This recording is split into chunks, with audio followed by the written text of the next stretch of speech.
Kwa majina naitwa Ramadhani Joel Nkiembanyi. Mimi ni mkurugenzi wa shirika la Nyakitonto Youth for Development Tanzania, ambayo makao makuu yake yako mkoa wa Kigoma, halmashauri ya manispaa ya Kigoma Ujiji. Tunawashukuru sana AGRA pamoja na Mastercard kwa jukumu la kuwafikia vijana ambao natekeleza programu ya YEFFA katika mkoa wa Kigoma, mkoa wa Katavi pamoja na mkoa wa Rukwa. Na tunashukuru sana kwamba kupitia ufadhili huu tumeweza kuwafikia vijana hasa wa kike ambao wanapatikana katika vijiji takribani 60 mpaka 80 vya mkoa wa Katavi, Kigoma pamoja na mkoa wa Rukwa. Tumeweza kufika katika kijiji cha Marorwa, tumeweza kufika katika kijiji cha Kasanda, Uvinza na maeneo mengine. Kwa kweli tumewafikia vijana na vijana wana ari ya kufanya kazi ili waweze kujiajiri, lakini pia waweze kuajiri vijana wenzao. Kwa sasa tunatekeleza mradi wa YEFFA ambao ni Youth Entrepreneurship for the Future of Food and Agriculture. Mradi huu unataka kuhakikisha kunakuwa na usalama wa chakula na kilimo kwa kizazi cha sasa na cha baadaye. Lakini lengo mahususi la mradi huu ni kuweza kuwavutia vijana kujishirikisha au kushiriki katika shughuli za kilimo kwenye maeneo mbalimbali au kwenye mnyororo wa thamani wa kilimo ili waweze kujipatia kipato au ajira. Na ili atafsiri kwa wamepata ajira au kipato ni pale ambapo aidha atazalisha, auze alivyokizalisha, au ataajiriwa kwa watu ambao tayari wapo kwenye mnyororo wa thamani wa kilimo. Na kama mradi umegawanywa katika shughuli mbalimbali ambao tunaita kwamba ni shughuli zinazotengeneza mazingira wezeshi kwa vijana kujipatia ajira. Moja ya shughuli mojawapo ni pamoja na kuwafundisha vijana teknolojia za uzalishaji, na hapa tunamaanisha kuwafundisha kanuni bora za kilimo, kuwafundisha masuala ya afya ya udongo, kuwafundisha masuala ya mabadiliko ya tabia nchi, kwa maana namna gani wanaweza wakafanya kilimo pamoja na uwepo wa mabadiliko ya tabia nchi. Lakini mambo mengine ni kuhakikisha kwamba hawa vijana hususan wale ambao ni wajasiriamali, kwa mfano wachakataji labda, lakini wanunuzi, wanafundishwa mambo yanayohitajika ili kuweza kupata mazao yaliyo bora. Na hapa tunafundisha masuala ya qualities ya mazao, na hapa tunawaunganisha na wadau wenzetu ambao ni mamlaka zilizopo za kiserikali ambao zinasimamia masuala ya ubora kama TBS, lakini tunashirikiana pia na wadau wa SIDO kuhakikisha kwamba wanawasaidia wale wajasiriamali wetu kuweza kupata vigezo vya wafanya waweze kuwa certified, na wakisha kuwa certified maana yake inawapa wigo sasa na kuongeza uwezo wa kulifikia soko la ndani, lakini pia na soko la nje kwa maana ya Afrika Mashariki, lakini pia na nje ya Afrika Mashariki. Maana yake unapozidi kutoka soko moja kwenda soko lingine, kunakuwa na standards ambazo zimepangwa kwamba ubora fulani unahitajika, lakini pia mazao yako yanapaswa yaweje, kama ni mafuta yawe na vigezo gani vya kuweza kuingia katika hilo soko. Sasa vijana wengi au wajasiriamali wengi wanakuwa hawajui. Sasa ili waweze kujua na kufahamu, lazima kukutana na mamlaka husika ili ziweze kuwafahamisha. Lakini vingine ambavyo tunafanya ni kuwaunganisha hawa vijana wakiwemo wakulima. VBA wetu tunawaunganisha na makampuni yanayosambaza pembejeo za kilimo, makampuni yanayosambaza labda chokaa ya mazao, makampuni yanayosambaza zana za kisasa zinazodhibiti upotevu wa mazao kama mashine za kupukuchua, lakini pia mashine za upandaji, na unaweza kuangalia labda kuna hao wanaotoa vifaa kwa ajili ya vijana kujikinga, masuala ya safeguarding, ili wanapofanya shughuli shambani waweze kupunguza nafasi ya kuathiriwa na vile wanavyotumia kama viuatilifu, mbolea na vitu ambavyo tunajua kimsingi vina manufaa shambani, lakini vyenyewe vinakuwa na athari mbaya kwenye afya ya mwanadamu. Kwa hiyo wanaweza kujikinga, na tunaamini tukishafanya hivyo sasa, tumeshawapa mafunzo, tumeshaunganisha na wadau mbalimbali, tumehakikisha kwamba pembejeo zimetoka sasa mijini zimefika vijijini. Kwanza zinafikaje?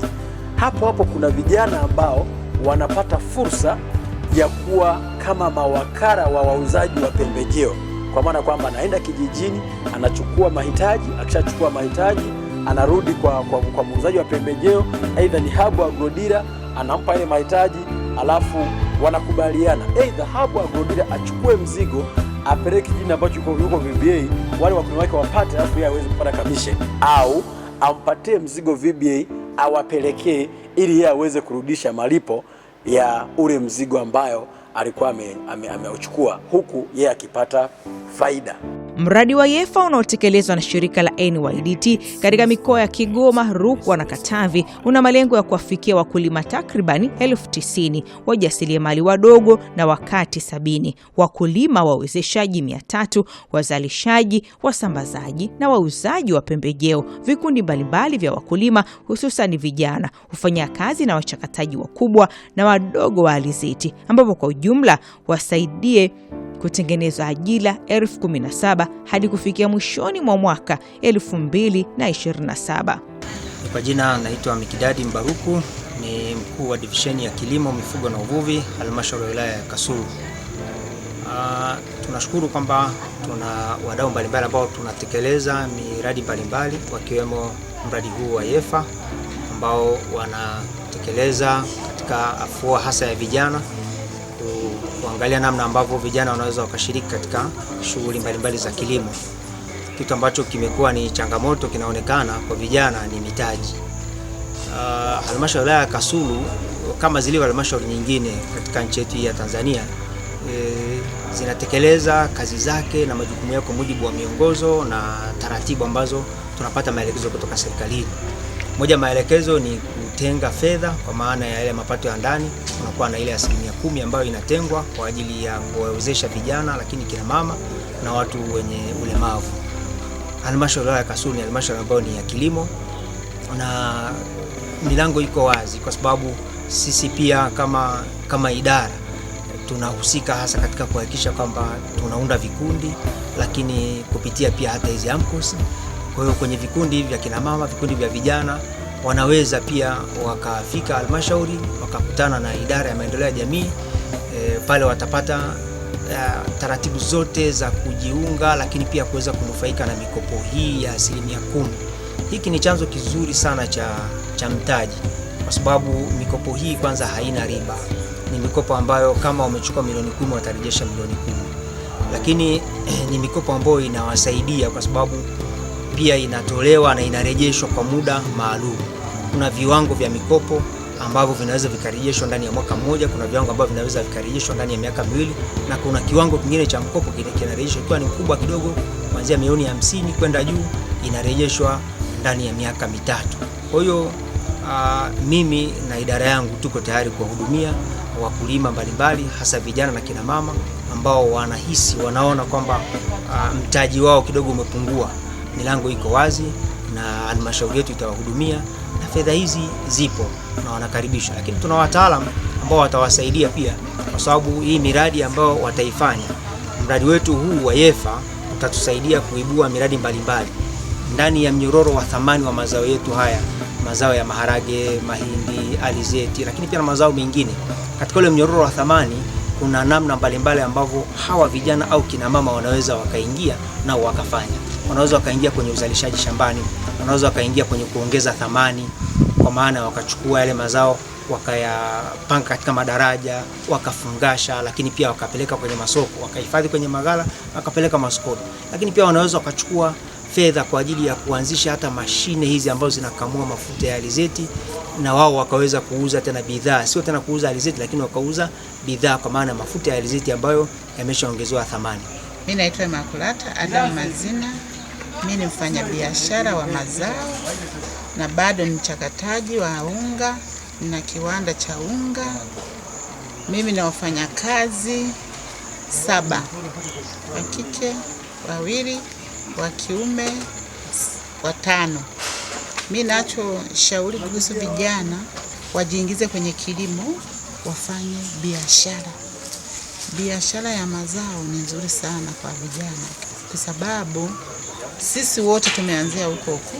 Vijana tunawashauri waingie kwenye biashara ya mazao, watafute mbinu ya kujiingiza humo kwenye mazao. Kama hamna hela, unaingia kwenye vikundi, unatafuta mkopo, unaanza kidogo kidogo. Wanaofanya kazi chini ya AGRA kwa Tanzania tuko taasisi na makampuni kama 40 ikiwemo Smart Bed Foundation na Nyakitobe. Kwa sababu ya mazingira unajikuta mahindi ulitoa shambani akiwa ni meupe, lakini mpaka unapeleka sokoni yanavuma. Kwa sababu gani? Kwa sababu kulingana akiwa hajakauka kwa tuna nje, mvua ikikubahatisha utanua na kimzayo unatoka na kwenu mle, na mwisho wa siku unakuta mahindi yanapaa. Kwa hiyo tunajifunza kwamba tuhakikishe wakati wa kuvuna tunavuna mahindi ambayo yamekauka, na kwa umeyavuna ukiyafikisha nyumbani, unafika hata kama ni siku moja tu ya kuyaweka na kuweka dawa unaweka na kume. Sisi nikalima mwaka huu nilima eka moja, nimeibua gunia 10. Mwakani nilime eka 2, alafu niimbue gunia 8. Alafu niendelee tu. Bora kwanza niboreshe kwanza hapa kwenye eka 2 au kwenye eka 1. Ili angalau niimbue kiasi kikubwa. Baada ya kuona kiasi kikubwa na kiimbua, taendelea. Asante sana. Kwa majina naitwa Alpha Mefi Luoga. Niko hapa kama mwakilishi managing director kutoka kampuni ya Gemegi ambayo inafanya kazi nyingi, ikiwepo mojawapo ni ya ununuzi wa mazao.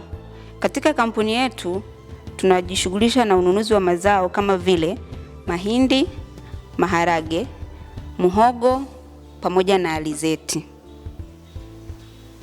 Na ninashukuru kwa kutambua uwepo wetu kama wanunuzi kwa ajili ya kuja kutukutanisha na hawa wakulima wenzetu, kwamba biashara inaanzia sokoni. Kama wakulima tunatoka shambani tunakutana sokoni. Changamoto ziko nyingi, lakini na imani kwa uwezo wa Mwenyezi Mungu tutafanikisha. Kwa mawasiliano yangu kiufupi, tutaongea mengi baadaye. Ukihitaji kutupata ili tuweze kufanya biashara, mawasiliano yangu ni 07. Majina naitwa Tolide Kaisi, ni afisa kilimo katika wilaya yetu ya Uvinza. Kwa kifupi ni kama nasimamia shughuli za kilimo katika wilaya hii. Kwa leo niseme nimefurahi sana kukutana na wadau hawa ambao wamekuja kwa ajili ya kuwafundisha vijana masuala ya kilimo, ambao ni mpango wa kiserikali. Serikali tumeona kwamba ina mkakati wake wa kuwawezesha vijana kujiajiri kupitia kilimo.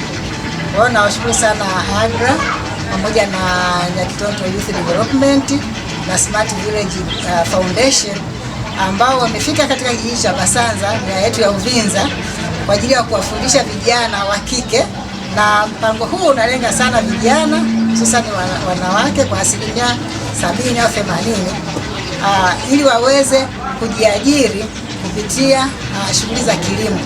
Kilimo kina sehemu nyingi sana, tuseme kina kazi nyingi sana ambazo mtu anaweza kujiajiri. Tunasema ina mnyororo mkubwa sana wa shughuli za kilimo. Anaweza kijana huyu wa kike akajiajiri kwenye kusambaza pembejeo, au akajiajiri kwa kutumia usindikaji, au akajiajiri kwa kuzalisha mashambani. Kwa hiyo sehemu yoyote mkulima anaweza akaingia. Sasa kwa kijana nimeona kwa namna walivyokuwa wanaelezea, yani elimu yao bado haija kwenye kilimo bado wanahitaji elimu sana, wafahamu kitu gani kinafanyika kwenye kilimo.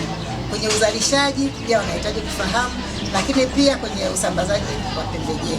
Kwa hiyo tunawashukuru sana na tunawakaribisha sana, na imani kwamba vijana wetu wa kike wengi watakwenda kutumia mafunzo haya waliojifunza kwa ajili ya kufanya uzalishaji.